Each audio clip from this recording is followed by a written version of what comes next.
आए। घर की लड़ाइयाँ कितनी भी हो, लेकिन ये भी सच है कि किसी पर कोई आपत्ति हो तो अपना ही परिवार साथ देता है।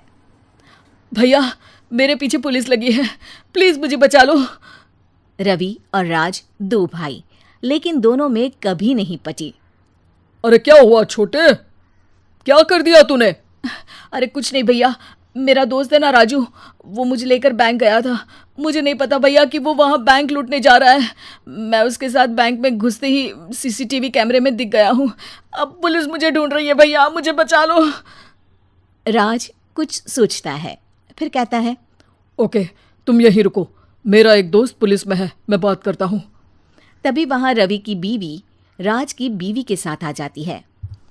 तुम लोगों के घर जब तक पुलिस का आना जाना है, बच्चों को यहीं छोड़ दो, उन पर असर ठीक नहीं पड़ेगा। तभी वहां पुलिस आ जाती है। चलो चलो, कौन है रवि, थाने चलो। मैंने कुछ नहीं किया, मुझे कुछ नहीं पता।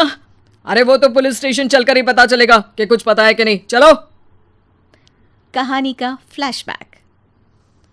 भैया, मुझे मेरे मकान में हक चाहिए ही चाहिए। अरे लेकिन छोटे, अभी मेरे बच्चों पर काफ़ी खर्चा है, तेरी भाभी की भी तबीयत ठीक नहीं रहती, बजट बिल्कुल नहीं है कि मैं अलग होकर रहूं। देख लो भैया, 1 महीना है तुम्हारे पास, जल्दी से घर खाली कर दो। अरे कैसी बात कर रहे हैं भैया, मेरे शरीर में अभी इतनी हिम्मत भी नहीं कि घर को खाली करे। तो क्यों अपना पोषण बेचा भाभी? अरे तुम तो जानती हो, पिताजी की बीमारी के कारण उन्हें हमारी ज़रूरत थी, कैसे आते पैसे। ससुर जी तो बूढ़े थे भाभी, उनकी बीमारी में भी पैसे लगाना कौन सा अकल का काम था। तो क्या पिताजी को मैं मरने के लिए छोड़ देता?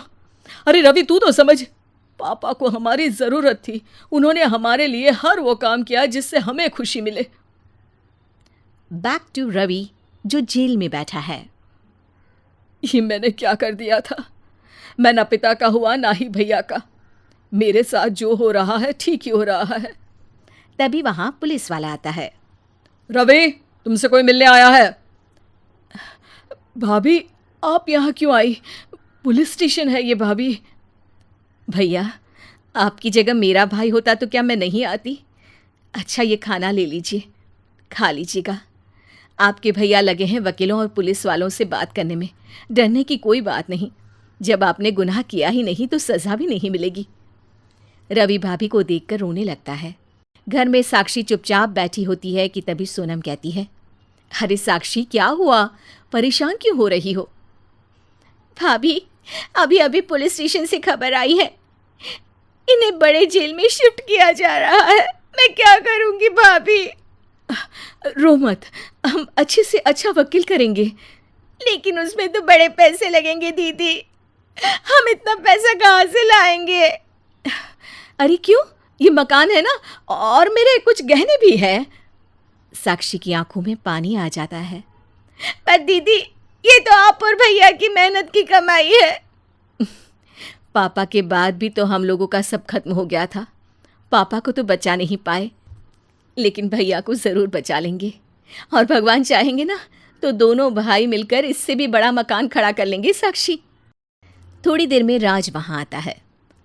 सोनम सही कह रही है साक्षी, पैसों की कमी के कारण किसी भी बेगुनाह को सज़ा नहीं मिलती। राज एक अच्छा सा वकील करता है। सोनम और साक्षी बचाए पैसे और अपने गहनों को बेचकर रवि का केस लड़ते हैं और जल्द ही रवि जेल से बाहर आ जाता है। रवि राज को गले लगाकर कहता है, भैया मुझे माफ़ कर दो, मुझे साक्षी ने सब कुछ बताया है। भैया, आपने मुझ पर विश्वास किया, मेरे लिए दिन रात मेहनत की, भाभी ने अपने गहने तक बेच दिए। भैया, आपने तो पापा के लिए भी पैसे नहीं देखे, लेकिन मैं बहुत ही सेल्फिश निकला। भैया, एक आखिरी बार मुझे माफ़ कर दो, मैं शर्मिंदा हूँ। अरे भाई, अपने तो अपने ही होते हैं, पापा ने हमारे लिए क्या नहीं किया, ये तुम्हें बताने की ज़रूरत नहीं है मुझे। और फिर तू तो मेरा भाई है, पैसे से बढ़कर रिश्ते होते हैं भाई।